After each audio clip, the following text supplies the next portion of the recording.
Welcome to today's presentation by Heidi Legg, a Canadian living in Boston. She graduated in journalism and communications, and she founded a site called theeditorial.com. She's recently been a Future of Media Fellow at the Institute of Quantitative Social Science, Harvard, where she indexed the entire US and Canadian media system. No one that I know of has done this, and I think it's extremely important work. She has solutions to improve transparency and trust in news, which would be a tremendous reversal of the slide we've seen over the last several decades. She manages to get her work published in mainstream media and has written sweeping white papers on disinformation and local news sources. Heidi focuses on increased transparency into who funds our newsroom. The internet platforms spend large amounts on our newsrooms through secretive NDAs, and the Canadian Periodical Fund has begun to send massive funds to new digital players. There are great challenges. And the emergence of nonprofit news through new qualified Canadian journalism survives as a pillar in our democracies. Can we revive our dysfunctional national conversation, and along with it, our ability to meet the challenges that surround us? Let's see what Heidi has to say. Heidi. John, thank you so much. I really appreciate you inviting me here. One of the things about doing research is that you're given a fellowship or a grant and you quietly get your work done, even if you sit at a behemoth like Harvard. And it's not without the attention from interested people like yourselves to get the word out. So you're part of this project with me. I can write a few op-eds, but as we know, those fly by in a nanosecond on Twitter. It's really just about educating more people about what I've been able to find and to help think about the solutions together as a group. I certainly don't have the answers today, but I hope I have some prodding questions, especially at the end of my talk. Maybe that'll keep those of you paying attention to the very end, because I do have some very big questions for Canadians that I myself would like to get the answers to. So you are now invited to be part of that sleuthing.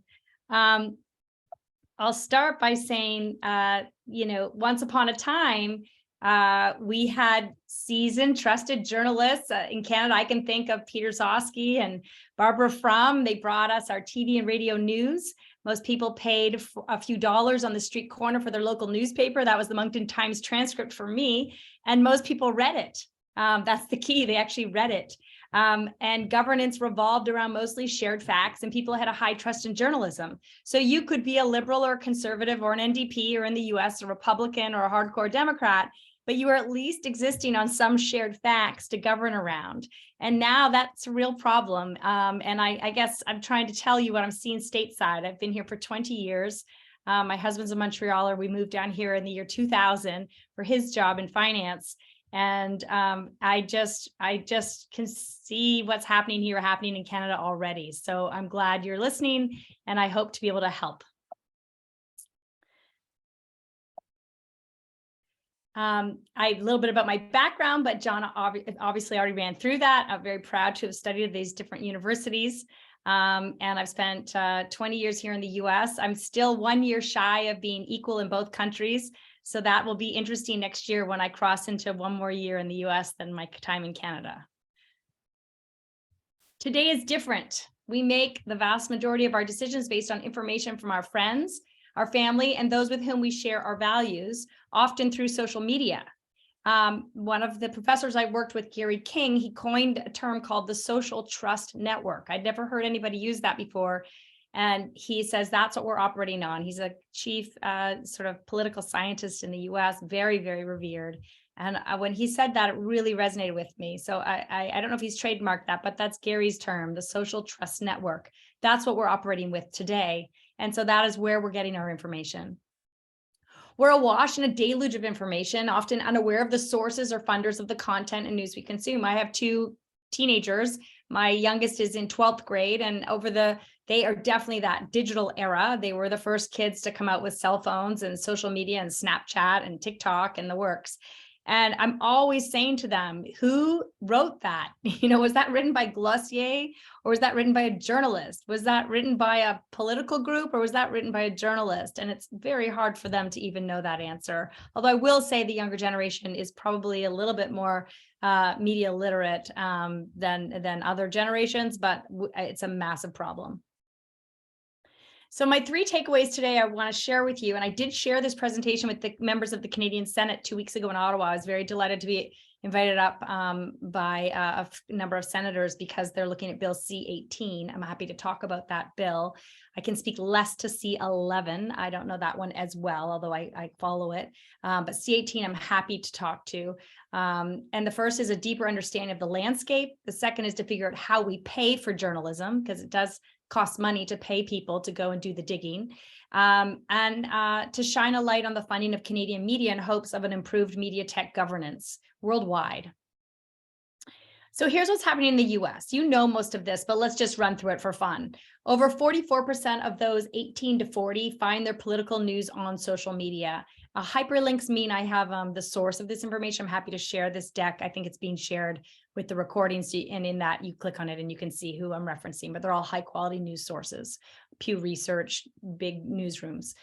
So 44% of those 18 to 40 find their political news on social media. Only 20% of Americans in 2020 paid for digital news. That's a key number to remember. Most people who pay for news earn over $150,000. That was a new study that came out earlier. I guess maybe it was the end of 2022, and Nieman Lab at Harvard came out with that study. So, it's really a high-end earner who is a learner, who the cost of being informed is very expensive today. There's a real cost to it. If you think about adding up, stateside, the Washington Post and the Wall Street Journal and the Boston Globe and the New York Times and the Atlantic and the Economist and the Financial Times, you're getting to a couple $1,000s a year. Fewer than half of Americans trust traditional media. And today, 58% of Republicans no longer trust CNN, and 39% of Republicans no longer trust the Washington Post, which is just kind of a bonkers number. Oops, sorry about that. We've gone into Pew. There we go. That's one of my sources. 58% of Americans think most news organizations are more concerned with supporting an ideology, a political position, than informing the public. I'm going to explain to you why I think that's happening, that they think it's about ideology and it's about politics. We're living in a time of alternate reality. You may believe one thing, a family member may believe another, a neighbor may believe another, and certainly stateside, we're seeing different states believe something else. And I think you're seeing the same thing in Canada when you look at different geographies and economic and social groups. So where are people going for news, and is anyone winning this game? So I really love what the Press-Gazette's doing. The Press-Gazette, just for disclosure, is owned by a wealthy tech guy in the UK. He seems to really love, he made his money in data. If you look at my indexes, you just Google Heidi Legg at Harvard Media Index and they'll pop up. The Press-Gazette is listed in the US indexes, not the Canadian. But they do this great thing every quarter where they tell you who is getting the most clicks and visits digitally across the world as an English speaking outlet. Because, the minute we go into Mandarin or some of the Indian languages, those are very high numbers given the population. But for the English language media, these are the winners. The BBC is, really killing it, almost 2 billion clicks a month for January. MSN is pretty high. I think one of the reasons it's high is because it's people's homepage for their when they open up the internet. CNN doing quite well compared to the New York Times. New York Times, as you know, has a goal of getting 10 million subscribers, but that doesn't stop many people from just hitting it for, 1 or 2 free stories a month. News.Google. Let's talk about that one at some point in the questions. Why is Google all of a sudden a news platform when they say they're not a publisher? They claim they're not a publisher. They don't want to follow the rules of publishers under libel. They don't want to pay for news, which is why I've been so big on Bill C-18. But yet now they're the 5th largest news platform digitally. I mean, so what? They just aggregate all the news everybody else is spending money to build. It's a little suspect to me. Daily Mail, of course, very popular. I can't deny that I don't look at it from time to time. The Guardian, funded by the Scott Trust. That's a really nice situation because Scott Trust owned Auto Trader. They sold Auto Trader, and with that money, they put it into a trust, Scott Trust, and that's what the Guardian lives off of, which is why they ask you to pay, but they often you just read it for free. It's sort of like a Wikipedia. One of the things to note is Guardian and Reuters are two very hopeful places for me to think about as high quality newsrooms that will continue to exist. The Guardian, because they have that Auto Trader sale under lock key, and Reuters, I don't know who we should thank in the Thompson or Woodbridge family in Ontario, but if anybody finds out if they should be credited, let me know. I'm interested. The Reuters is owned by the Thompson family, and they owned these terminals called Refinitiv that kind of compete with Bloomberg. So, stock traders use these terminals to get their information for the markets.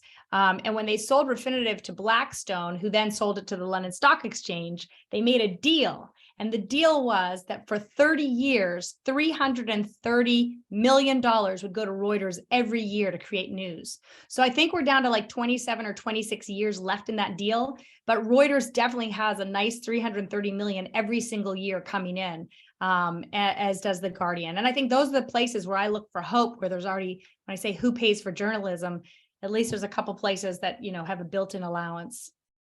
News.yahoo doing the same thing as Google, just sort of scooping it up. Times of India, of course, the population is very big there. New York Post, Murdoch, People Magazine. It's not surprising to see Daily Mail and People Magazine. I mean, people like to be entertained as much as we want to inform them. But I really like this slide, so I hope it's useful to you. I made a similar slide using ComScore.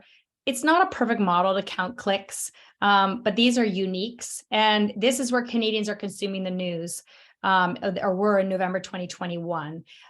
You'll notice that CBC and CTV are pretty close. They're both clocking a nice number. I actually think that's very hopeful for Canada, that you have sort of 20 million to 24 million clicks going to two of your better networks. Post Media, I put in blue because it's 66% owned by a private equity group, Chatham Asset Management in New Jersey. That happened because they had owned the debt of Post Media. And when Post Media ran into trouble, they said, well, give us the ownership instead of paying off the debt. So they have 66%. It's a little discouraging that a Canadian outlet is owned by a foreign country. And we'll talk about that in another slide too, but that's who owns Post Media, which includes the Montreal Gazette, the Ottawa Citizen, the Financial Post, the National Post. And I don't know if Canadians know that. And of course, those who are informed do, but that is worth noting that your third largest source of news is not owned by a Canadian company. CNN, also very popular, Globe and Mail and Toronto Star neck and neck.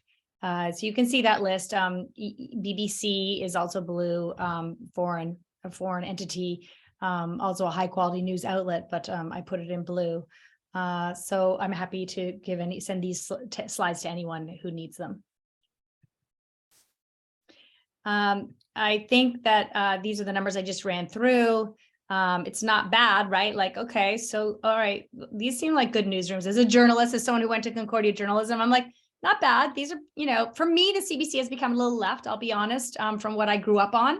I think it is a public media outlet. I'm sure people on the West Coast don't really feel great about it, who tend to lean more conservative.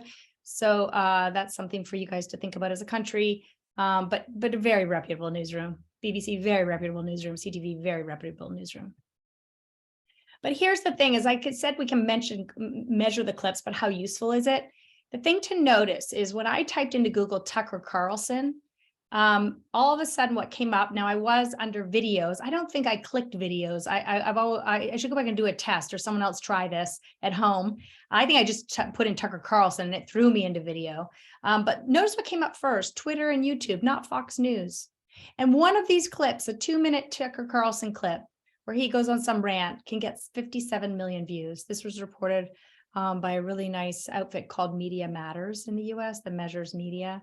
They do tend to be more Democrat than Republican in their research, but it's a very reputable research group. And I think that's just fascinating. So you can go and have 20 million people hit the CPC, but one clip of Tucker Carlson is traveling 57 million views. That's a big impact. So this is where I get a little bit on my focus on C18. Google, Facebook take most of the spoils in a nearly $400 billion US digital ad industry.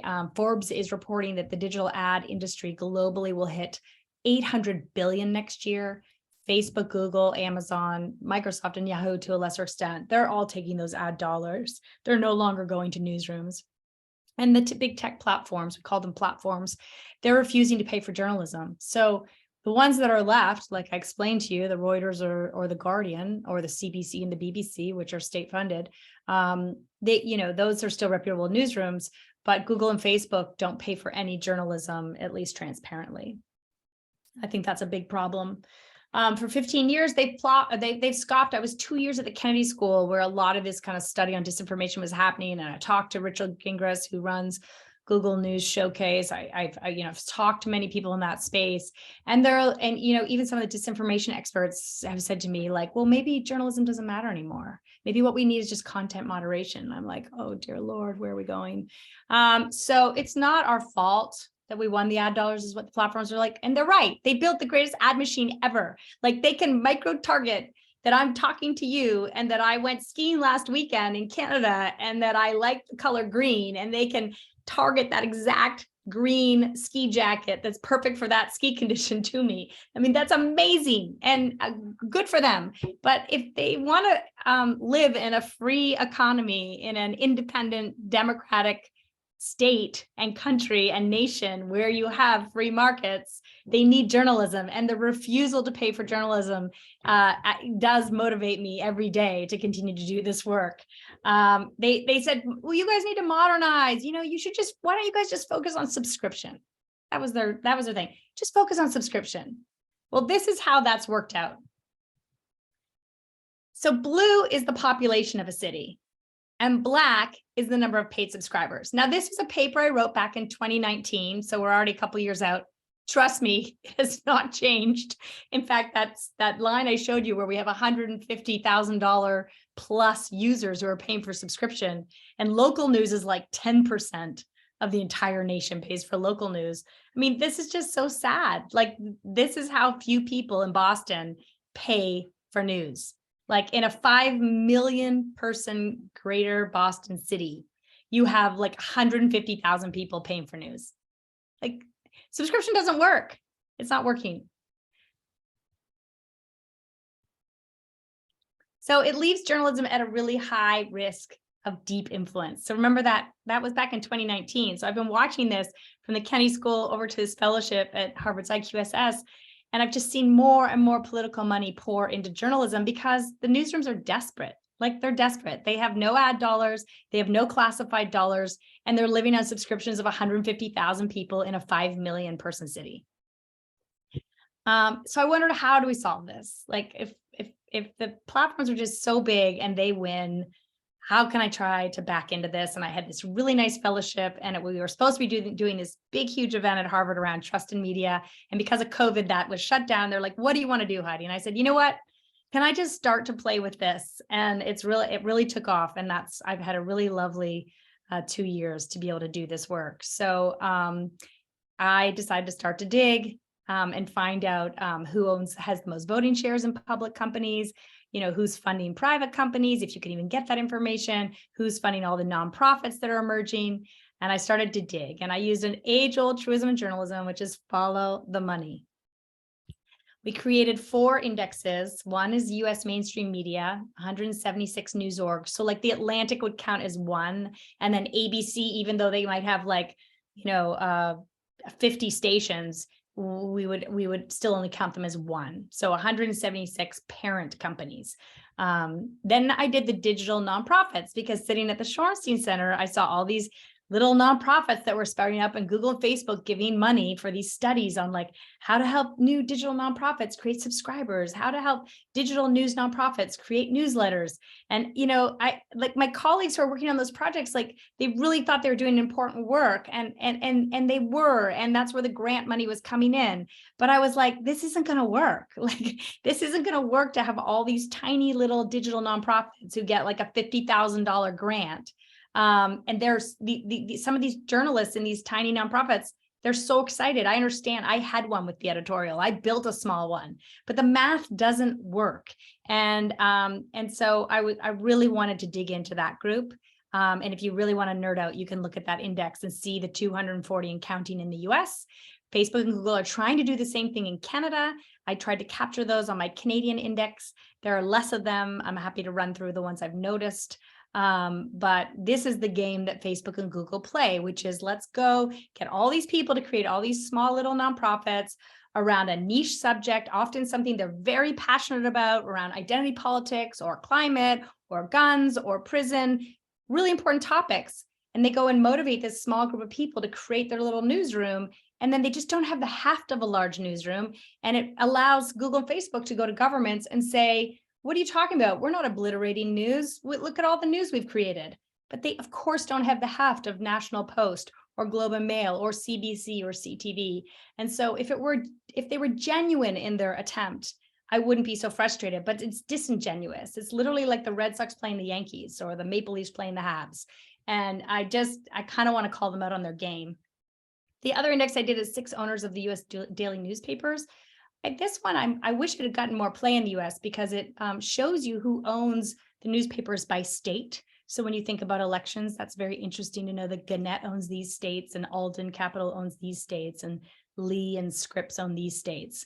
But that one didn't seem to get as much attention. And then I have our Canadian mainstream. So again, these 240 digital news orgs, some of them are great. I'm not saying that they're bad. I just think we need to be realistic and honest about what is happening. And if you go hit my emerging US digital news nonprofit index, I even created a legend at the top of all the different nonprofits who are kind of like joining forces to fund certain ones. And if you scratch close enough, they're kind of politically aligned. So even if I vote Democrat or liberal, it doesn't take a rocket scientist to see that a lot of them are sort of Democrat-driven foundations. And I can see how the Republicans might say, we're going to do the same thing. Now, the Democrats will say, you're already doing it. You already have all this money from people like the Koch brothers and the Mercers.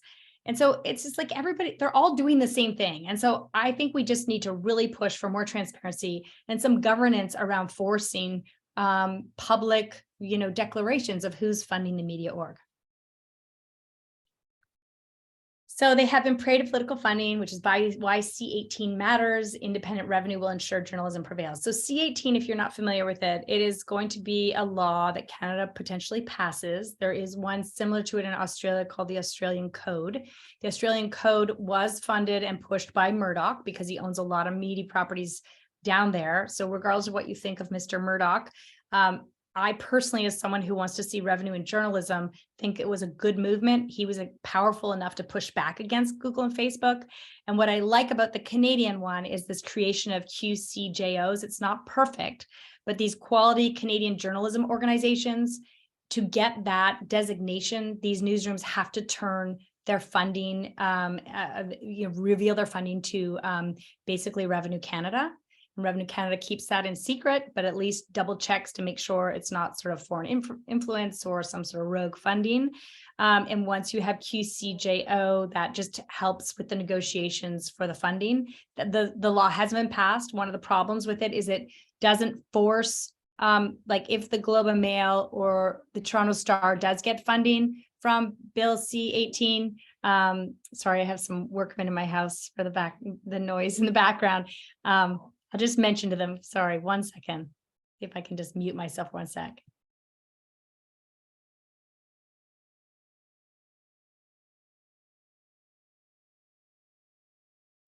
One of the things that is not in Bill C-18 is that if they get the payment from Google and Facebook, it allows basically newsrooms to not fall under antitrust law and be able to like collude together and negotiate. So CTV, CBC, Toronto Star, Globe and Mail could all collude together and say to Google and Facebook, you have to pay us a certain amount.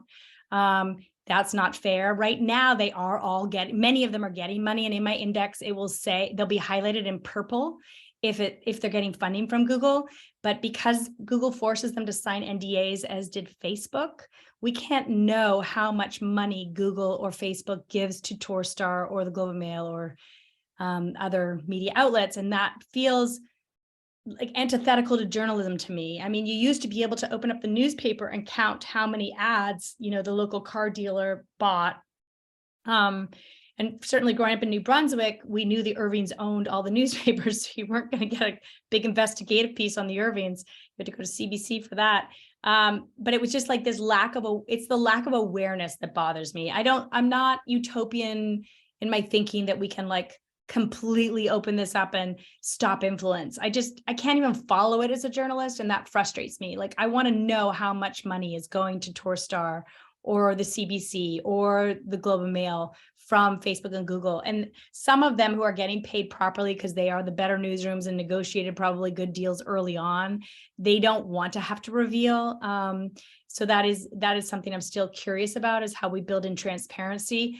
Right now, they just have to negotiate. And if they're unhappy with the price that Google and Facebook give them, they can then go to arbitration. Google and Facebook don't want to have to go to arbitration because they don't want to have to pay more. I can go on. I could talk about this more in the question period, but I do not want to stop Bill C-18 from being passed, because I think if it is passed, it's going to have a global ramification. It's a chance for Canada to really lead. And the US and Europe and the UK are all watching this very closely, because if Canada passes it, they will replicate. There's huge lobbying effects going on to stop this. So as I say, you can't really know how much they're getting, but Semaphore, run by Ben Smith, he's early BuzzFeed Ben. He started BuzzFeed, and then he was at the New York Times writing the media report. He recently reported that he'd heard from leaked people of sources that he trusted that the New York Times is getting $21 million annually, the Wall Street Journal 18.5, the Washington Post 14 million a year from Facebook and Google. So that just shows you how much that's why the platform will be like, we are paying for news, but they're not. It's like an allowance. It's very paternal. They decide how much they give. It's negotiated behind closed doors. None of us really know. And I just think that that's not a good thing, and that there should be a code or a system so it's much more transparent. So I've gone over this with you again. How much does that my big question op-ed I wrote in the Press-Gazette a year ago was, or actually not a year ago, 3 or 4 months ago, in the Press-Gazette. If you Google Heidi Legg, I wrote an op-ed where I really sort of ripped the veil off this and said, look, digging through these media indexes in Canada, I noticed that the Canadian government, Google and Facebook, are spending, it seems like, an extraordinary amount on newsrooms. Is that like 2/3 of the operating cost, or is it like 1/4? And these are three huge powers in our lives right now. Facebook, Canada has more Facebook users per capita than any other country. So Facebook is very saturated in this country, and they're very proud of that, and it's useful to them. So I just think we need to know how much influence they have on the bottom line of newsrooms, as well as Google and the Canadian government. The fox guarding the hen house never ends well. And again, I think it's antithetical to journalism to have this kind of secrecy. The government funding, which we're going to go through, really makes me wonder if there's going to be government favorites. Maybe some of you know about the Canadian Periodical Index Fund and can talk to it from, I think when you look back, it was maybe being given to like the United Church or the Catholic Church or the Jewish, newsletter. They would get money to be able to write about their things. Hockey Canada gets $1 million a year. But now all of a sudden, this periodical fund from the Canadian government is going to like, these new digital nonprofits, which, as I said, are often around maybe a political topic, even if climate should not be politicized and we all should be caring about the climate. I think it's not really a great thing to have funding around something that one party is louder about, because it means another party, when they're in power, could say, well, we're going to have the oil and gas website and we're going to give them $250,000. So it's just, where does it stop? So that's for you guys to think about.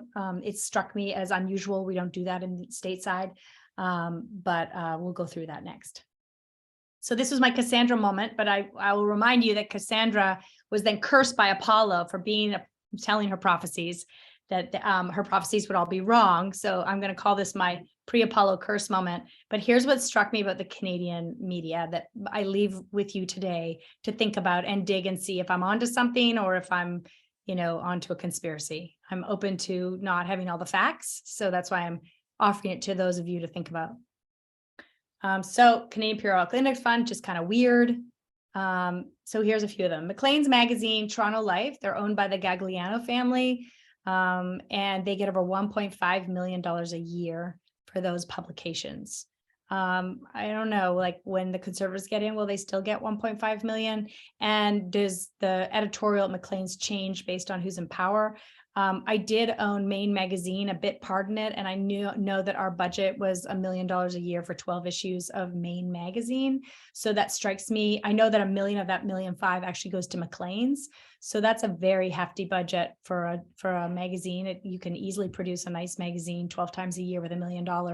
So it sort of begs the question: is Maclean's Magazine just a state funded? Like, should we just call it the CBC? Then we know. Moses Znaimer's Zoomer Media, like, I don't know, why is Moses Znaimer getting $1 million a year? I don't know, you tell me. Epic Times, funded by Falun Gong, paid $400K. The New York Times and The Atlantic, obviously left-leaning publications, but they did big stories on Epic Times and how problematic it was in promoting Trump during the American elections. And I know you had an issue up in Canada with some of your mail carriers didn't want to carry it, and then it went to court. But it just sort of surprised me when all of a sudden I saw that the federal government gave the Epic Times $400,000. Like, who lobbied for that? There's a new climate blog called The Narwhal. Again, I told people early in the call, I'm reading a book called Tree Line. I care deeply about the climate. I think it's a really important global topic. It's going to change our lives massively. But I do wonder, like, why the Narwhal, who also received the first status of, they received an RJO status. So RJO stands for Registered Journalism Organization. It's a whole new vehicle in Canada that allows a digital nonprofit to take nonprofit funding from donors, and the donors can be outside the country. This just strikes me as a terrible idea after what we've seen both in the US and also mostly what we saw with the crowdfunding on GoFundMe for the trucker protest. I have a lot of empathy for some of the people who wanted to protest and use their voice. I think the GoFundMe is when you probably had to go to your Emergencies Act, because that was the only way to stop the foreign funding coming in. I might be wrong on that, but I would just say, like, why are you creating a vehicle called RJO where foreign entities can fund a digital nonprofit? I'm going to repeat that. Why would you create a vehicle for foreign entities to fund a digital news nonprofit? And so I think this is a really important question. This is probably one of the most important slides that I offer up. Again, I told you about the QCJO, which is different than the RJO that the Narwhal falls under. QCJO means you just gave your funding mechanism over to Revenue Canada. They looked at it, they checked you out, and they gave you QCJO status, which allowed you two things. It allowed you to get some of the money during the pandemic. It also allowed you to get the tax write-off for subscribers from Bill C-97. So that is a different thing than what they have in Australia. And I think it's interesting. Some libertarians, I was on a Zoom like this that was public with someone in DC that I'm on a board with. And Ari is a First Amendment lawyer in Chicago. And he really pushed me on, he doesn't want any government as a libertarian involved in any kind of breaking off who's journalism and who's not. I know Jesse Brown with Canadaland has spoken, pretty extensively about not wanting to take government funding. But I do like the idea that at least somebody of repute, I wish we could all see it, but look, if Revenue Canada is the place, at least it's someone is checking the back end and giving these people a news designation. They also have to have 2 journalists, I believe. It's not that stringent on how many paid journalists they have to have, but there are a few metrics to be able to meet a QCJO, but the back end funding piece that Revenue Canada checks, I think, is not a bad thing. So we can't tell you who or how much these QCJOs are getting. They can't even tell me who they are, but there are 157 of them. Now you can back into that because you can look and see who's getting the digital tax credit, and then you can back into who most of them are. But Revenue Canada and the QCJO board that was created by some very reputable journalists and journalism professors in Canada, they can't tell you who has the QCJO. It's still a little like wrapped in secrecy for me, but I'll let you guys dig around on that, or maybe some people have more perspective. The US media, I will tell you, was way easier to research. There was no government funding except for the Center for Public Broadcasting that passes through that money to NPR and PBS. It was really easy to find all of the people who were funding the news orgs. In Canada, I found it incredibly difficult. I'll point out which ones were difficult. I think it's because the US media is more competitive. So the Wall Street Journal would leak on the Washington Post, and the Washington Post would leak on the New York Times. And so they were all sort of like leaking on the other and holding each other to account. And I would encourage that in Canada for Torstar to do that to the Globe, and the Globe to do that to CBC, and CBC to do that to CTV, because it just opens it up so that we can hold these newsrooms to account. If we're going to hold journalism up as this really, important pillar, it needs to be held to account as well. The New York, as I just said, many are public companies, so I could get the public data. I could go dig and see who the majority voting shareholders were. So Sherry Redstone's majority shareholder, CBS, and the Sulzberger family, and not just the immediate family that runs the New York Times, but cousins and aunts. You could see who had the voting shares. Murdoch, of course, has his voting shares.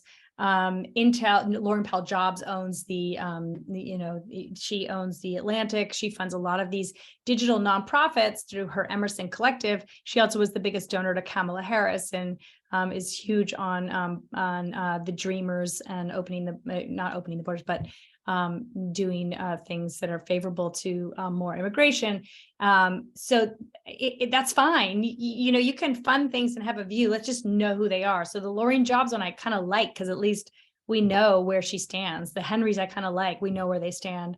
I think that Post Media, being a public company, was the only QCJO that I could actually figure out how much they received, because they were the public company on the list. I tried to dig through Bell for CTV and I couldn't find it, but Post Media clearly listed that they were hoping to receive 10 million as QCJO under Bill 97. That was the only one I could find. Everything else was shrouded in I don't know where. It just wasn't available. Canada Land was the most transparent. I have a lot of other issues with Jesse around why he all of a sudden is like anti-Bill C-18. I don't get that. He did a 2-hour interview with me that he never ran, and then suddenly he was anti-C-18, but he used to be more for it. But his funding is very transparent. He does take $1 million from a very successful tech mind in Canada who hybrids between the US and Canada. I can't remember his name off the top of my head, but it's in the list. And the CBC numbers were findable. They weren't that easy, but I did find some old academic papers. I was surprised at how little the funding of CBC actually changes, because it gets so much press politically that the Conservatives cut it or Trudeau gave more. The truth is it's still very well funded. It's like $33 per Canadian, and it only changes by a couple $100,000 each year, which I know $100,000 is a lot of money, but not really in the big scheme of media. Again, Canada spends $33 per person on public media. Japan, $40. The UK, $100. They have that weird thing where you have to pay. I don't know if you know this, but if you're a resident of the UK, just to have TV service, you have to pay that $100. Norway pays $176. That's why they have such nice, national public media. The US is $1.50 per capita. Joe Biden did raise it from $1.25. But not only is it paltry, but donors make up to the rest of the funding. Although they do a very good job on NPR of saying when they do a story like we receive funding from Facebook, and then they tell the Facebook story, or we receive funding from Fidelity, and they tell the Fidelity story. But it's definitely a different model stateside than what you experience in Canada.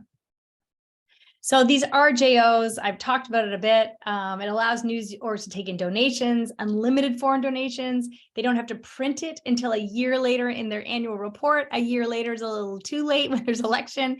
Thank goodness Canadian elections are only a couple of weeks long. But I just really, I don't know. I really find this very worrying. I'm suspect that RJO was pushed by Facebook and Google to be created in Canada. I'd love someone to find out who thought it was a great idea, because this is the playbook in the States and in Europe that, and in Africa now too, that Google and Facebook use, which is they go give grants to small startups who are digital news nonprofits, often around a niche topic. And so they would make sense. They would want to do the same thing in Canada, and this vehicle would allow that. Again, the narwhal, I talked to this. I'm guessing conservatives aren't going to be really excited about the narwhal. And it's climate news. I personally think we need to move away from activist news. I think that's why trust in news is plummeting. I encourage newsrooms to have a climate beat versus standalones. I will say one of the great things about the proliferation of all of these digital newsrooms is that most of the newsrooms were filled with white people and mostly white men. And so I do think that this proliferation of small digital nonprofits has allowed us to have much more diversity in news. Another thing I would add into Bill C-18, if it wouldn't stop it from passing, I'm too nervous to stop it from passing, but it's a shame that it wasn't worked in, that to receive that payment from Google and Facebook, you had to diversify your newsroom and maybe even pay a certain floor of a livable wage to journalists. It could have been a nice way to clean up some of those problems. Again, I just want to reiterate this because I think it's important about why Google and Facebook push not-for-profit news. This is, again, my opinion, but I've spent 5 years deep into this stuff. I want to just run through it with you. So a topic-based news org, so let's say like the 19th in the US is Women's News. I personally have given them $500. I liked what they were doing. They've gone a little bit too far left for me. I like to stay in the center as a news person, but it was women-based news all about women. And so that topic-based news, or climate, or guns, or Black Lives Matter, whatever the topic is that is more around a niche interest, could be around drones. That topic-based news allows platforms to target our values and sell ads against us. Whereas if someone goes into the Globe and Mail, Torstar, the Boston Globe, once they're on that site, the BBC, the platforms can't track what your interests are. So they gain from a splintered news ecosystem with many digital nonprofit players. It is much more useful for them to see that Heidi Legg went from the 19th to the narwhal to another topic-based website, and they can then know the things I'm interested in versus me going into CNN or BBC or Globe and Mail, where Globe and Mail gets that data on me. It also feeds their creator economy that they love. A lot of these small digital plays are promoted to use backends that Google also owns, like Newspack, which is a WordPress website, building construction, how you build your website, and then they can plug into that data better, so that if they could have all these little news orgs all using the Newspack WordPress solution, which is a Google bespoke solution, that's just easier for them to extract the information they need. So they really are just becoming like the owner of all news, except for the big guys who are fighting them tooth and nail. The competitors will come out and say, oh, old news is just a big cartel themselves. I just don't know how a whole bunch of splintered little guys are ever going to be able to stand up to Google and Facebook. So I'm glad to have some of the old media there to push back, because I just think that there's just too much control for too few companies. And it reduces competition for those ad dollars. And it just kind of feeds their goal, which is to take news for free and put it in the search, and soon in GPT-3 and the Bard. I don't know. I just get really discouraged. There's not enough pushback against Facebook and Google. I think it's really important to understand the risk from a national security point of view as foreign funding arrives for targeted nonprofit news inside a country.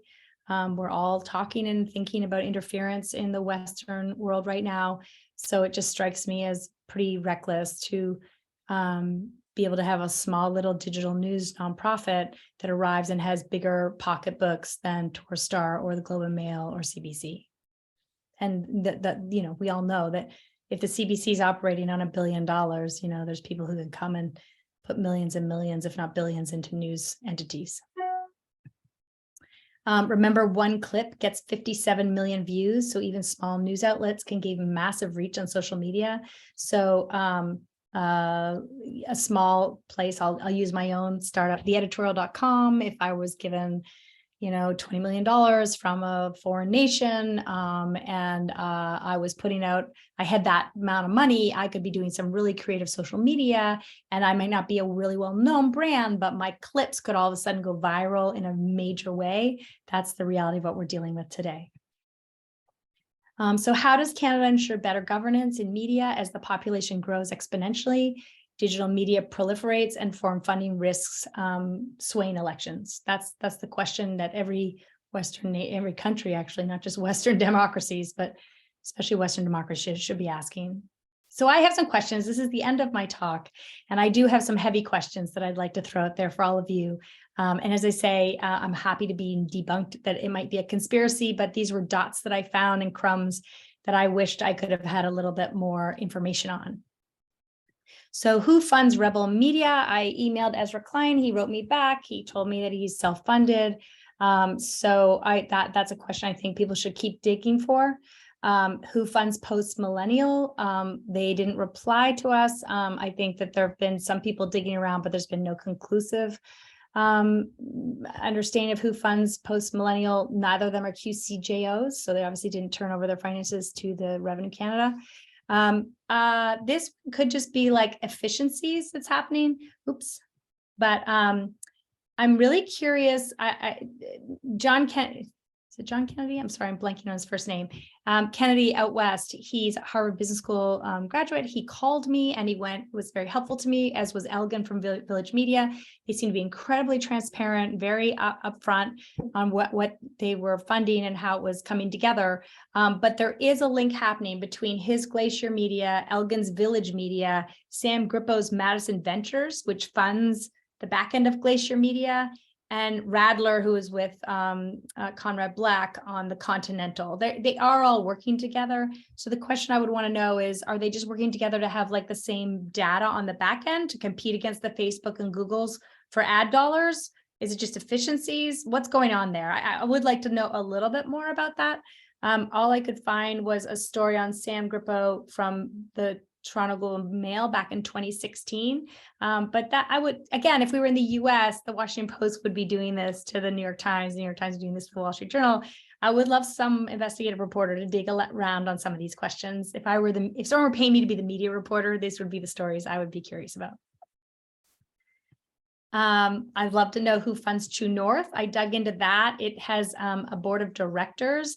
The board of directors is kind of this random group of people who I could not make heads or tail on what their links were. But I think that they are all being paid through a charity. So I think that's another thing to look at, because I think that might be why RGOs came around, registered journalism organizations with nonprofits, is people were using charities to pay for some of these news orgs. So I think there could be some governance cleanup in that. The Logic, run by a terrific guy, used to be at the Boston Globe, a top-notch journalist. He told me who his backers were. He's a private company. A lot of these are private companies or charities, so they don't have to reveal. And he told me who his original funders were, but he said there were a few that he couldn't list because they don't want to be listed.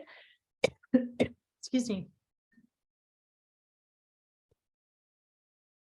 And so that's interesting, is if you're a private company, you don't have to say who all your funders are. The Logic does come out with a lot of, they're definitely more of a B2B product. It's very expensive. I think it's like $300 a year. You'll have to check, but It's very expensive products. It's was incubated out in a sort of accelerator run by the Information in Silicon Valley, which Jessica Lessin runs.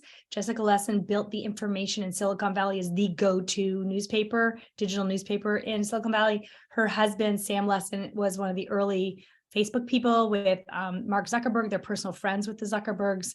The Information often seems to be very much access journalism in Silicon Valley, and the Logic is doing similar stories, and they were incubated out there. So I just think it's just interesting to know where that funding all comes from. He does say they're all Canadians.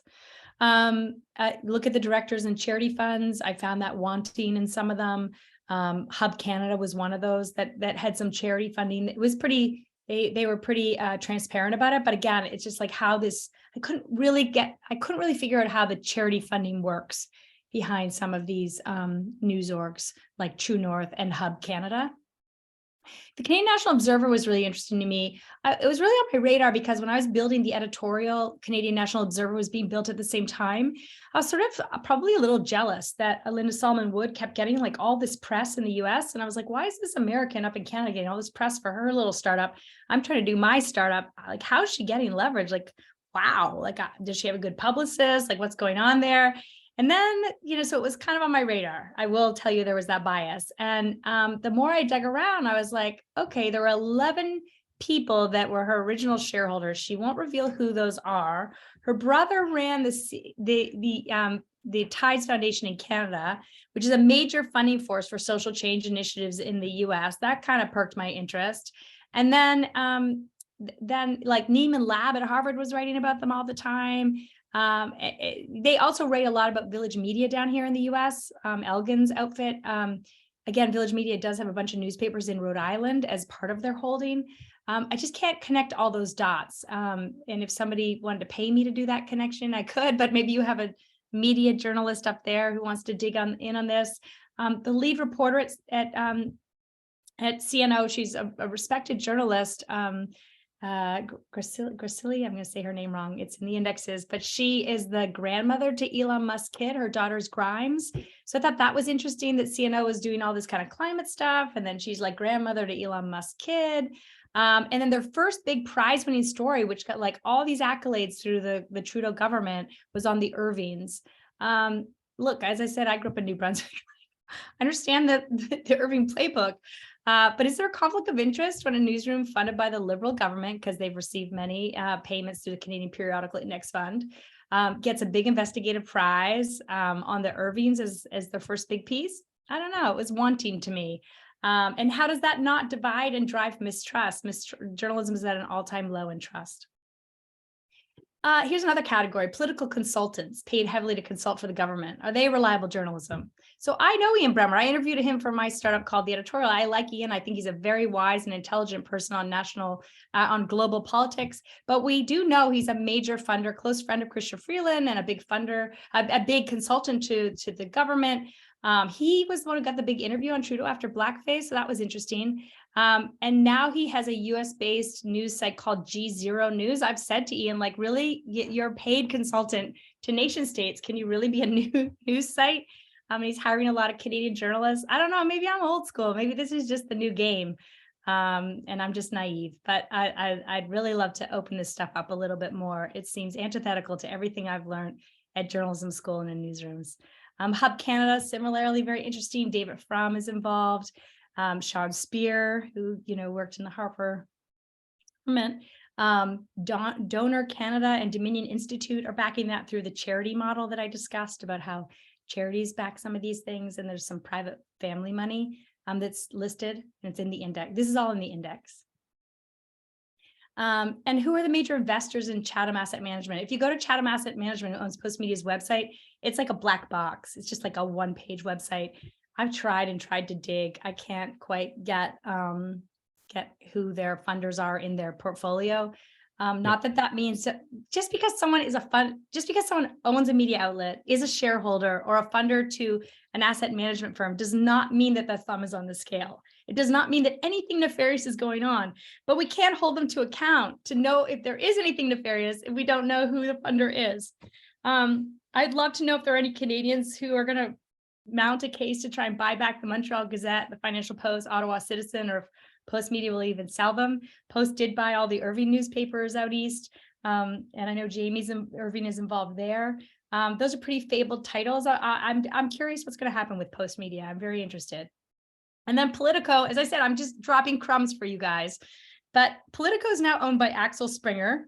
What are they doing in Canada? Because their model, when we go and think they're just like a normal news site like the BBC or the Globe and Mail, they actually make all their money. The reason they sold for $1 billion to Axel Springer, it was a US startup in Washington, and it sold to Axel Springer for $1 billion because it perfected stenographers and committee rooms. So every big company from Amazon to Microsoft to General Motors and Ford and Amex all would get the Politico news outread of a committee meeting. And so now Politico's all of a sudden popped up in Canada. And I think that's interesting. Like, it's interesting what that brings. A B2B model of stenographers inside committee rooms owned by foreign countries is interesting to me. So to end this very long conversation, which I'm so grateful that you're all listening and interested, is that I believe the way out of this is transparency. We need people to ask who funds what I consume. We need governments to ensure that that info is easily available. So I am not saying that if you fund or own or donate that you have your thumb on the scale, but I want to be able to, as a journalist, know who you are so I can track the accountability of a newsroom. I like knowing that the Globe and Mail is owned by the Thompson family. I like knowing that it's owned by the Henrys and the Boston Globe. I like knowing that $1 billion of the government goes to the CBC. I just think that is really important, and it's just going to get more confusing and more dangerous as we have no clue who is putting up information in this deluge of content. And Canada is leading the world with Bill C-18 because Bill C-18 will ensure that trusted newsrooms that Google and Facebook know they need when something is breaking. They know they need the Globe and Mail. They know they need the CBC. And this forces them to pay a fair code to these newsrooms for their work. I really hope Canada passes it. As I said, it's not perfect. I wished it pushed for diversity. I wish it pushed for a livable wage. And I wish it pushed for transparency, that we could actually read how much each newsroom gets. I don't think that's going to happen with this passing, but it's a really important bill. And I really just encourage Canada to get ahead of this before you have the problems we have stateside. So thank you very much. Well, thank you, Heidi. That was wonderful. I've never seen a can lid peeled off a can of worms quite so well, and it just adds to the complexity. This group is dedicated to preparing the country to transition to a renewable energy-based sustainable society, I guess, and we can't do it without a healthy national conversation. And transparency, as you point out, I think is absolutely critical. So we have a number of questions, and of course, being the sponsor, I get to ask mine first. My question is the pattern of ownership for media corporations. I mean, we have industrial or economic groups, say hardware, tech groups, oil, resources, retail, Walmart, Amazon, McDonald's, and then we have the investment finance people. They seem to have a disproportionate level of ownership of the media. And if that's correct, why do you think that the finance people, the real estate people, feel they need to invest or own these media corporations? It certainly can't be for the profit potential, because I don't believe there is much in the media business. Is it correct that investment finance types are predominate in this in media ownership, and would you know why? Well, I think when you go and look at the public companies, you can see that people like Vanguard own, a chunk out of all of them at 10%, 7%. And BlackRock, you'll see that they own some. And so the question is do they have the voting shares? and they don't. They tend to be with the families. Now, how much they put their thumb on the scale on Mr. Murdoch's shoulder or Sherry Redstone's shoulder or the Schulzberger's shoulder, that's hard to know. I think that people own for being able to have it as both a vanity project and for influence, but it's hard to dig into that without sitting in those rooms and hearing, the phone call. We can all watch Succession, and we can we can certainly read all those texts from the Murdoch case. That's been very eye-opening to read the texts that were going back and forth. And so, of course, there's influence. But I know that like USA Today is actually owned by, has a lot of different companies than real estate and finance. If I remember correctly, they have more like cruise owners and some of the other ones you listed in sort of consumer goods. And then of course, Disney has ABC, although Laureen Powell Jobs is the biggest owner of Disney. So then how does she figure in? So that's, it's hard to say that like Laureen Powell Jobs, got the biggest shares for selling Pixar when Steve Jobs sold Pixar to ABC. She has the biggest shares, but is Laureen picking up the phone and calling ABC and telling them what to put on the news? I don't know that. Okay, fair enough. Thanks. Anitra is next, and Jeff is on deck. Anitra. Thank you, Heidi, for a wonderful presentation. I'm so glad that I have all this information.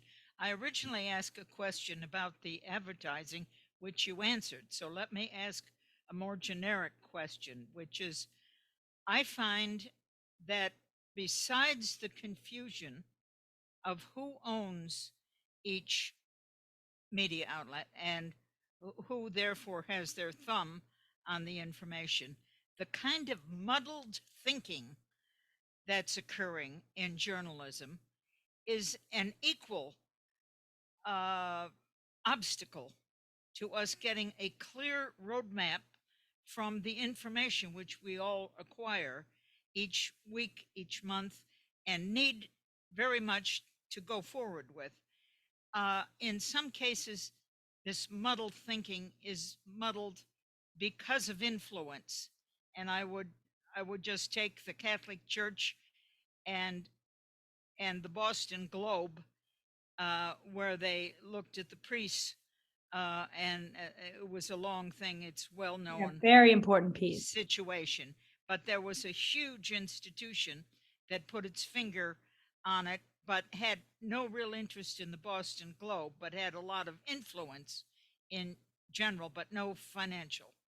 And let's take climate change as another example. There's been enormous muddled thinking in climate change over the years. And I don't feel that most of the journalists writing about it are adequately prepared in order to make a clear roadmap for people. So I think it's really difficult for we on the ground who desire and crave and must have information to undo all these factors that you've been talking about and that occurs from the poor training and muddled thinking of the journalists and the editors and all the influences on them.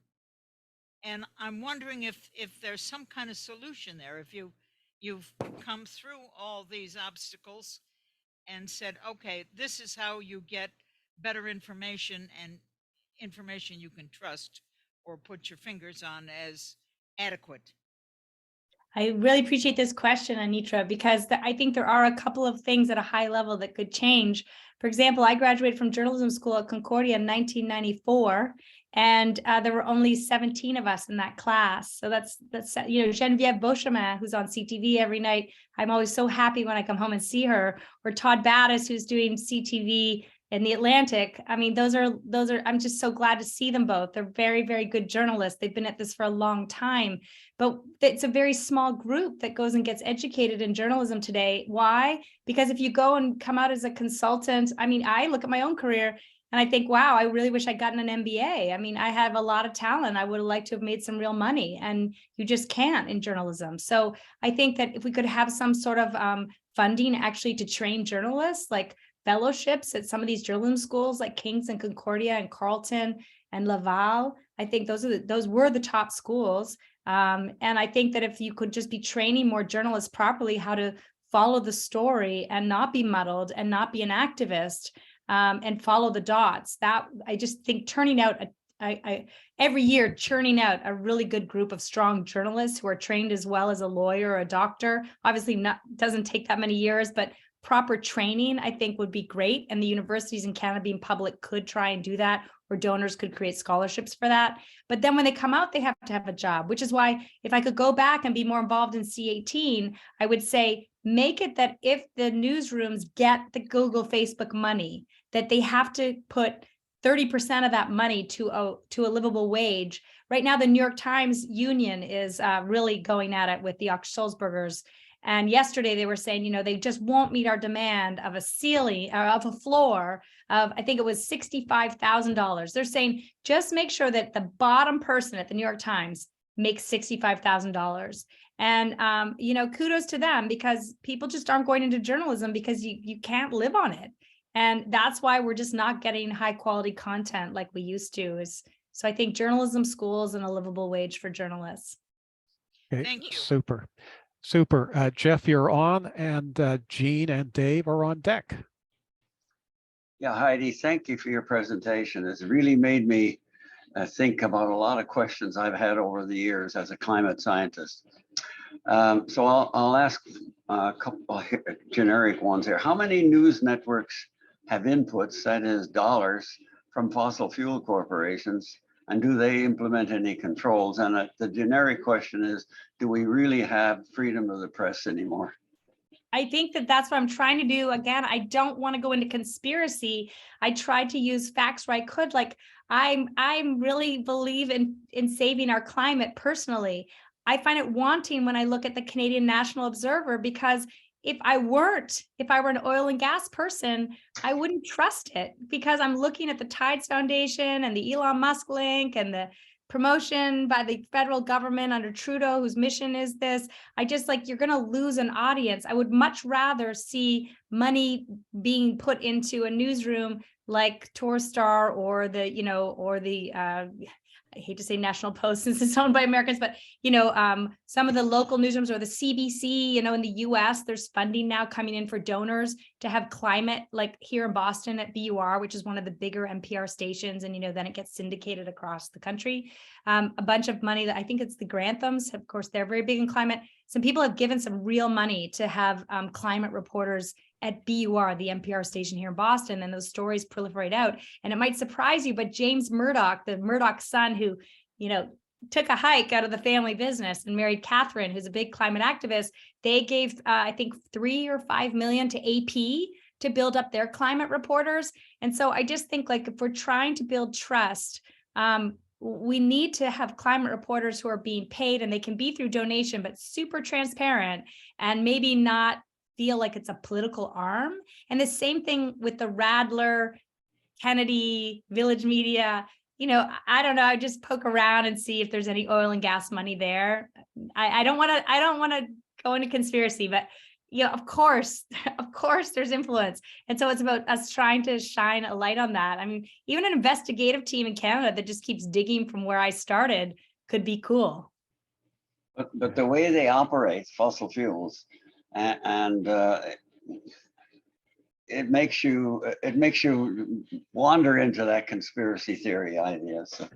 I know it's really hard, and the problem is as much as we want to save the climate, and we will get there, I hope and believe, we also have people who are going to make a ton of money off that. So it's just how do we take out these corporate interests and just have investigative teams? One of the things I've been saying to people about ChatGPT that really excites me is if we can automate a lot of things like the sports games, the real estate, the traffic, the weather, and then we could just take what little revenue there is in newsrooms to investigative teams, and that would be great. But I don't know how to take the influence out besides knowing where they're putting their money and then calling them out on it. Yeah, excellent point, Heidi. Okay, Dave, you're on, and Peter, you're on deck.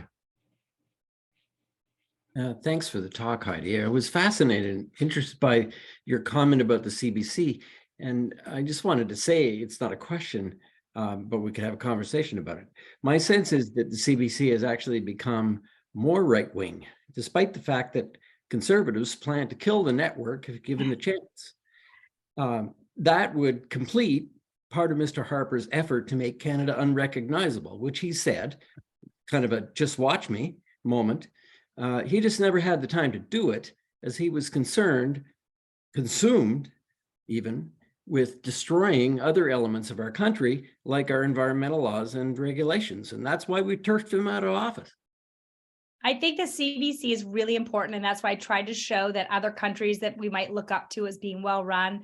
I didn't have Germany on there. They also have a very hefty budget for public media.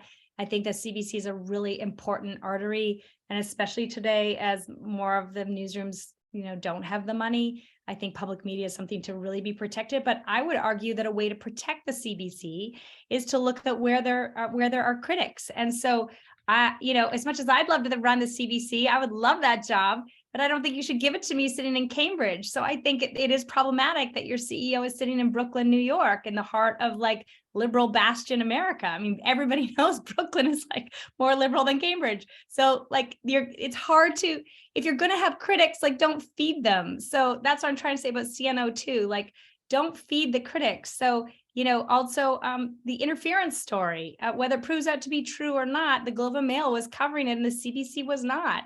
That just doesn't feel right. And so I think you just have to have people in newsrooms who are of the Marty Barron school. He wrote a great op-ed this week. A lot of people didn't agree with it. It was in the Washington Post. I'm a believer in it, where you try to be as objective as possible. We all bring our own bias to the table. But I think to protect the CBC from the Harper crowd that wants to cut it away, you need to keep it as neutral as possible. It has to be showing that it is upholding journalism first and foremost, and not the party in power. And I don't know, that's just my opinion. When I go home, it feels quite left to me, but maybe I've gotten old and turned more conservative. Bingo. I think that probably has happened. It depends in what you are immersed.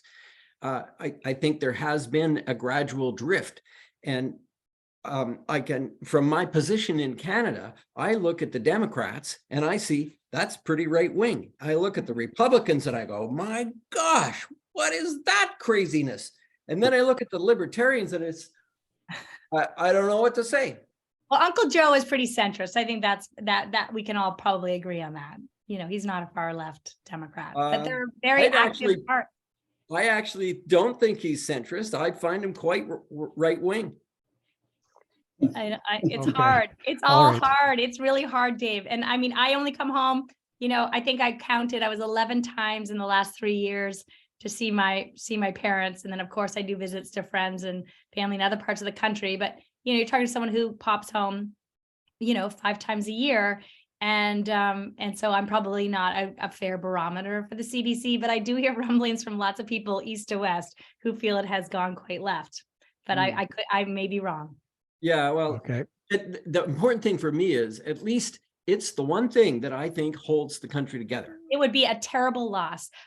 You call me up anytime that anybody wants to pull it down, and I will tell them what you see in countries where there isn't a strong public media, and $1 billion is not a lot of money to spend on an important railroad in this country. Yeah. Okay. Good stuff. Okay. Thanks, Dave. Peter, you're on, and Art is on deck. Hi, Heidi. Peter Bulkowski. I grew up in Toronto, but have been in Alberta for a half a century.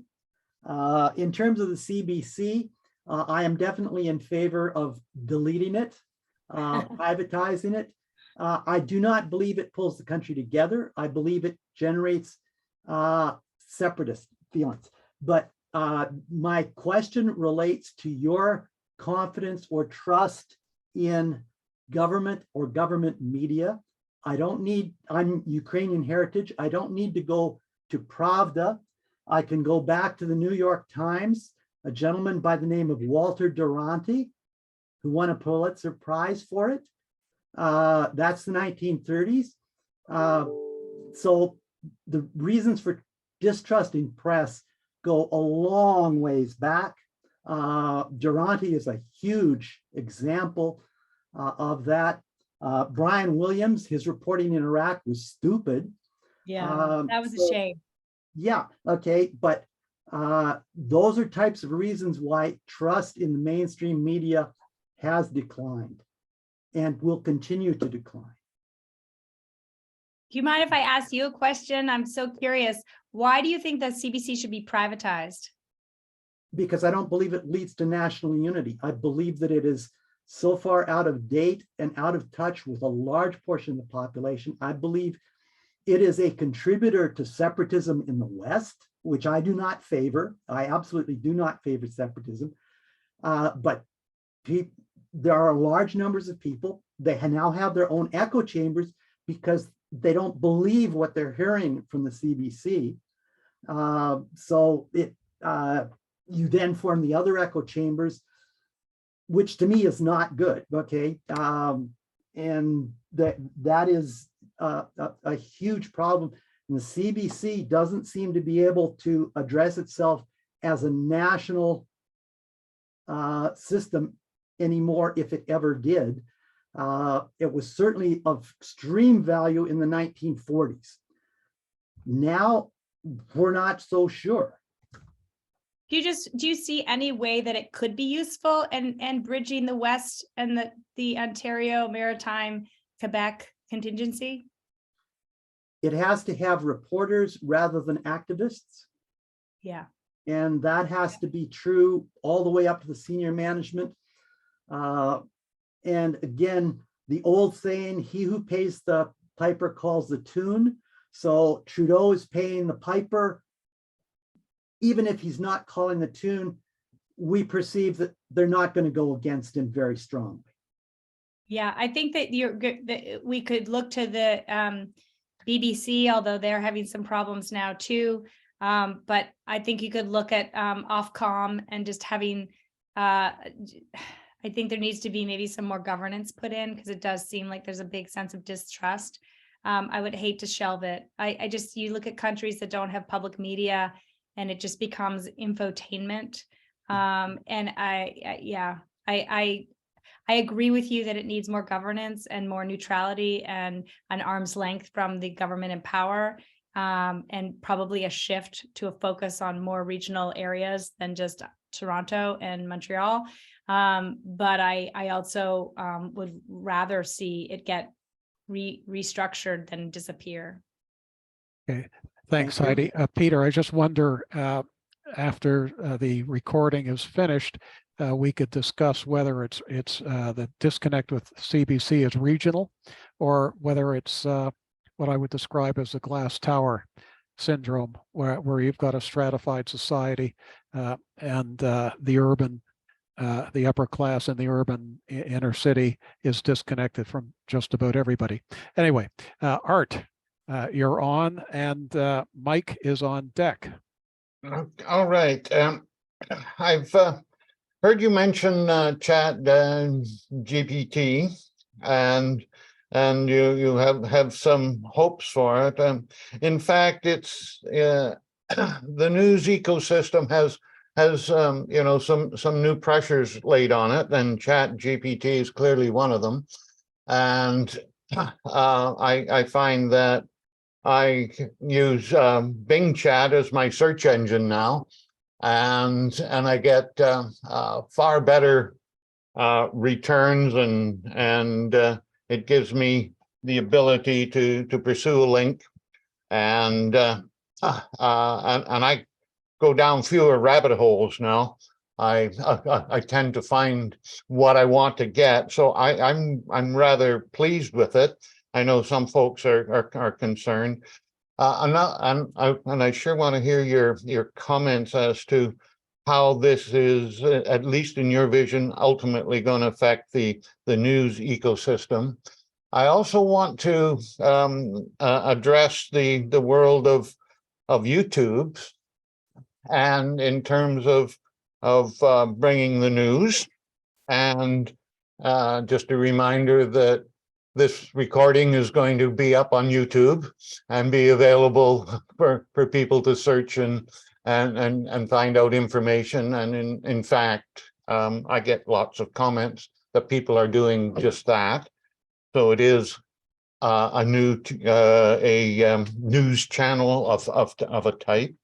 And I also bring your attention to just have a think I mean, that's a piece of investigative reporting that tries to pull together, built around one topic every week.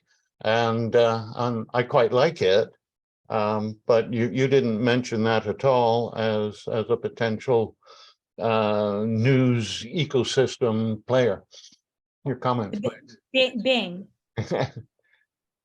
Well, here's something that's interesting. So a lot of these nonprofits, and some of them are so terrific. Like, in fact, I think she may have been on. A colleague of mine runs this fantastic news site called Journalist Resource. It's out of the Harvard Kennedy School, Carmen Nobel, and they have like 30,000 journalists who get a news, or maybe it's in 50,000 now, journalists who get around the world this newsletter every Tuesday. And what they do is they go do the digging that a lot of newsrooms maybe can't afford to do. So for example, if there's a shooting, sadly, like there was once again in the US, they will do deep dive pieces on like gun control and gun use. And then journalists can go and grab the data they need to round out their story. A lot of it comes from academic studies. It's really a wonderful site for resources for journalists. And they have something called the Creative Commons license. And that means that the journalists can literally pick it up verbatim and stick it in their article, and they don't have to pay for anything. There's no credit. Whereas like a Getty image, you have to pay or be a member. And so what's interesting is as Google and Facebook gave money to a lot of these nonprofits, they encourage them to use Creative Commons licensing. And it makes me realize that for ChatGPT, which they of course all knew was coming, and the Bard, that being able to have the free content allows the bot to go take that information verbatim. Wikipedia would be another example. And so I think they've all known, I'm just catching up. I think they've known for a decade that's where they were headed, and that's why paywalls are problematic for them. Nonprofits are more useful to them. Again, this is Heidi hypothesis. This is not fact. But looking at the landscape over the last 5 years, I think it is interesting to watch for what's called Creative Commons. I would assume that ChatGPT will be favorable to news that has a Creative Commons license versus a paywall where they have to pay the Globe and Mail, who paid their journalists to create that. I don't know if it doesn't really answer your question on Bing. I've been wanting to change to Bing. So I'm glad that you say you like it, because I'm a Chrome user and I'm sort of tempted to go to Bing myself because I keep hearing good things. And I know that they haven't been as muddled as Google, Facebook, and this whole let's pay NDA money to journalists. So maybe devil you know versus devil you don't, but maybe I should give Bing a chance. Okay, thank you. Okay, good stuff. Mike, you're on, and then let's have Paul Beckwith on deck, and Ted to squeeze this in time. Ted, maybe I think you wanted to make a comment, and then Jeff, if you wanted to make your second comment, and that'll tie it off. So brevity, please. Well, thank you, Heidi. You've obviously done a lot of research into what the media is up to. I'm wondering if you've delved into the sort of topics they cover, particularly in terms of climate change. I'm interested in the proportion of media that's talking about material technological solutions and the part that's talking about cultural shifts to deal with climate issues. Well, if you were on early in the call, I was telling everybody I'm sort of addicted to this book called Tree Line that I've been reading. I really recommend it. I think they put it at the top of this chat, and I really like it because it's explaining to me about the boreal forest as a second biodome. And I'm like, why aren't I hearing about more of this kind of stuff in the news? I did read an article recently that Microsoft was using to go back to Microsoft. We're giving them a free infomercial here, that for their carbon credits, they're using this, I'm not gonna be able to pull it, some sort of a material that they mix in with the earth that captures carbon. And Biochar? yes, thank you, biochar. And I was like, oh, that was such a fun read. First, it was hopeful. Second, it was like a solution.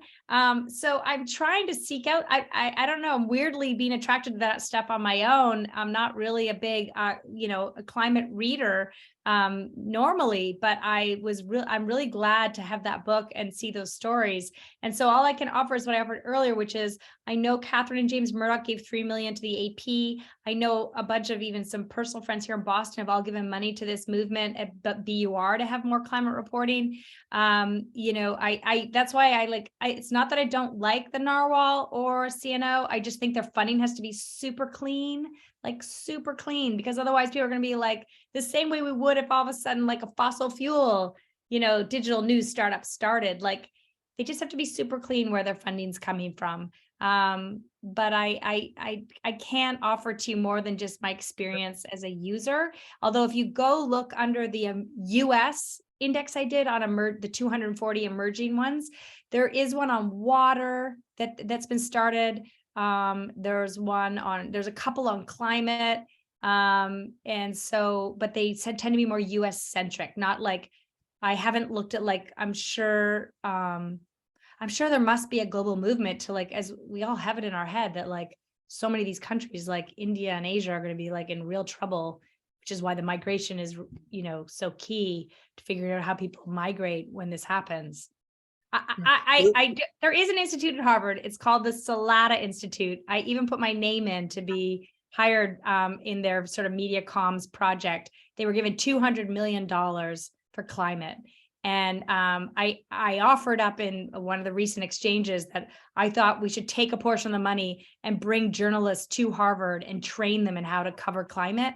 I literally put that in my pitch to get the job because my fellowship's up and I'm looking for a new job. And I definitely am a big believer that climate is going to be a game changer in our life, and I want to help. And I think training journalists in that space is key. But I think it'll come from either corporate donors that have an interest, or it'll be private wealth like the Salata family that cares about it. We're working with the more fun, less stuff. And, you know, there's so much of the solutions are additional material activities or reinnovations. But if we spent more of our time, you know, learning stuff and relating with each other and, you know, enjoying life, we wouldn't consume as much. And that would be a big part of the solution. And I don't see, you know, no company is interested in that. They want to profit by selling things. So that's what I'm looking for, is that sort of information. I mean, I just think it's like telling those kind of stories. There was Global has this new series on Saturdays that what's her name, the longtime host at Global TV, you guys all know her, she's my age, black hair. They did 2 climate stories that were really good that I watched on that. I was trying to looking when you talk about YouTube, I was looking at like who's getting some traction on YouTube, and Global has this Saturday morning series. It's escaping me the name, but what is her name? Anyways, it's Okay. Creative storytelling around climate and encouraging people to get off the internet and be in the news would be a positive thing. Okay, super. Thanks. I just want to change things slightly here. Really, we've got to wrap this up in 3 minutes. But question from Paul and then Lilith, who got lost in the shuffle a little, a new participant. He will come in with the second last question. If we have time, we'll take a comment from Ted. So, Paul. Yes. So in the chat, I posted an image showing climate people versus climate deniers in Twitter, how their membership has changed in the last 6 months since Musk bought the company. And basically, there's a lot of suppression going on for all the climate people, and there's a lot of expansion of contacts for all of the people that are denying climate. So that's just a comment. You know, Musk is a bit of an enigma to me because he does the green stuff like the electric car, and he wants to go to Mars because he's, you know, as a backup for Earth, that sort of thing. But then on the other hand, he's quite a libertarian, and he's given a huge voice to right-wing people on Twitter. The idea of neutrality in the media is always a big issue. So maybe you can comment about that, because it's not always a good thing, obviously. You know, it doesn't happen so much now, but when a big climate story breaks, the media used to get the one denier that they could find to create balance to the story, and that really misled the public. You'd have the scientific community on one side, and you'd have one outlier with a different opinion, and they get equal airtime in media. And that, like I say, that really slowed down people's understanding and ideas on climate. And the other thing is, just so you know, from a media point of view, climate stories are going to explode in the next few years. We're heading into a strong El Nino. We're going to blow past the 1.5 Celsius target if we get a decent sized El Nino. And you can see the disruption around the world. Europe's been in horrible drought since 2018. California's like everything is going haywire on I call it the climate casino. So that's going to be an enormous story. I'm glad you're reading Treeline. It is an excellent book. I highly recommend Greta Thunberg's book as well. Okay. So what about for neutrality in media? How do you do that? Some subjects you can't have neutrality. Again, I would just ask everybody to read Marty Barron's Washington Post op-ed. I think it was on Friday or Saturday, and he talks about the problem with false equivalence, which is what you're saying, which is the sort of age-old formula where you could get one side's opinion and the other side's opinion. And I think that is not the way to tackle it. But I do think that our goal is to get to as much objectivity as we can as journalists without going in with a preconceived notion. Sadly, I think you're right that we're going to see more climate emergencies, and I think it's going to stop being an argument about whether the planet is changing or not. And then maybe that will start to go away. But I would say, like, if we could be doing stories on talking to people whose livelihoods are going to be changed by ending fossil fuel and talk about it that way so they feel heard. I think that one of the things journalists are supposed to do is go talk to people on the street and let people be heard, so that if they're not heard, they're just going to get more angry.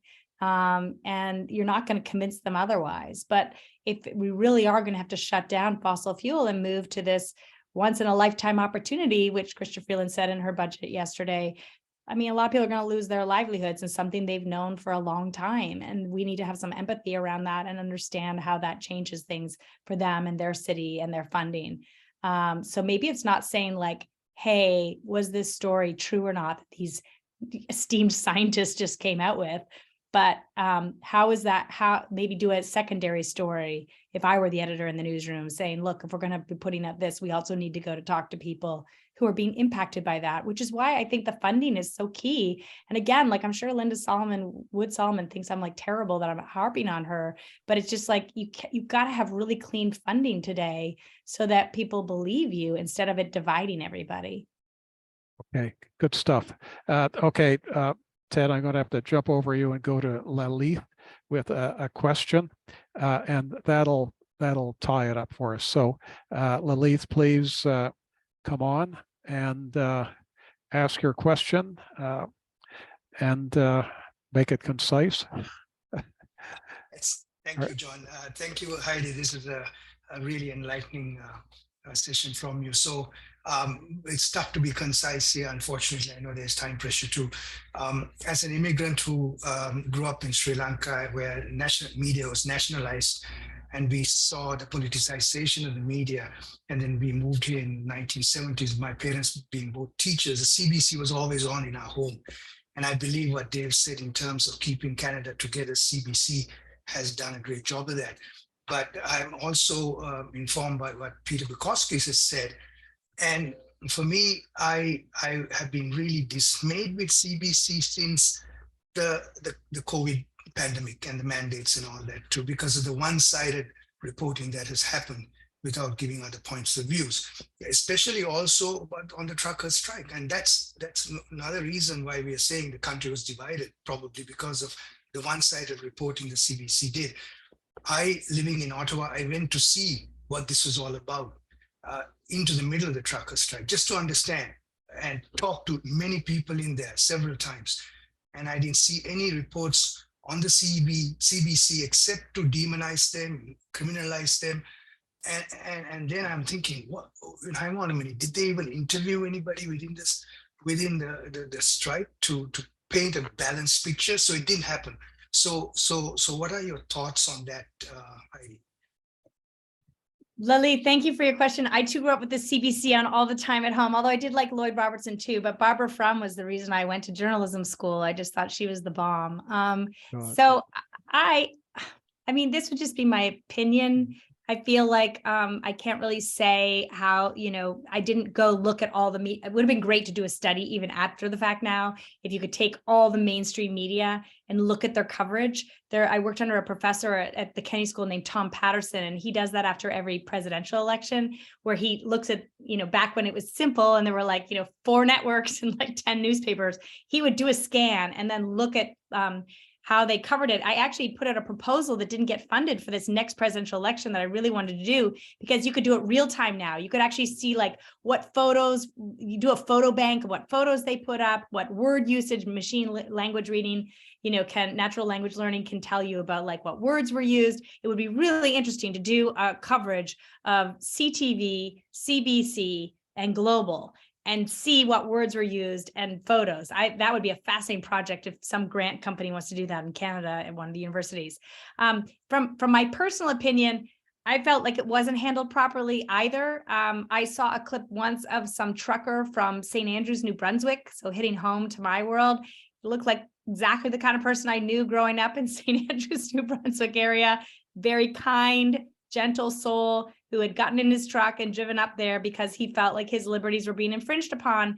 And the fact that they were all demonized was deeply problematic for me. It went back to someone else I think it was you, actually, John, who said after this, maybe we'll have a conversation around rural versus urban. And sort of, it felt like rural Canada was being demonized instead of being heard. I was shocked that Prime Minister Trudeau did not come out to address the truckers personally. These are personal opinions. And that's just my communications background kicking in from Mount St. Vincent. Like, communications 101 is let people be heard. So the other story I really wish someone would break is like the emergencies. You had the whole hearing about the Emergencies Act, but I was reading in the US and the Economist in the UK, they were writing about how you had to use the act because of the foreign money coming in through GoFundMe, that the only way to stop the banks was through that. So now Jean is shaking her head. So I don't know, but that would be the kind of news I would love to like dig into more. Like, what was the lever for the Emergencies Act? Did it have to do with funding? And that was a way to, I just felt like the coverage was probably not as robust from what I saw. It did seem one-sided, but again, remember, I am not there watching the news every day like all of you. I only pay for the Globe and Mail. I do not pay for other ones. I don't pay for the Torstar. I'm not watching the TV news in Canada. So this is just peanut gallery commenting on my part. Okay, super. Love this, but we've got to cut it off. Jean, please thank Heidi. Thank you. I will say this on behalf of the Canadian Association for the Club of Rome, that this has been a very, very informative presentation that you've given, one that gives us a perspective that I hadn't really thought about, knew that it was a problem, but didn't even know where to start looking and going. So this has just been absolutely wonderful. And as the chairman of CACOR, it is my pleasure to thank you on behalf of our organization. So thank you very much. Thank you, Jean. I appreciate that. It's really an honor to be here. And I hope you guys will share this information with others and follow my crumbs. Maybe they're conspiracies, some of those questions I have, but I couldn't get to the bottom of them all. So I'm leaving that with all of you now to do some digging. Well, thank you for that. Good crumbs to follow. With that, I'd like to say again, thank you for everybody who has stayed for this presentation. As again, it's been very informative.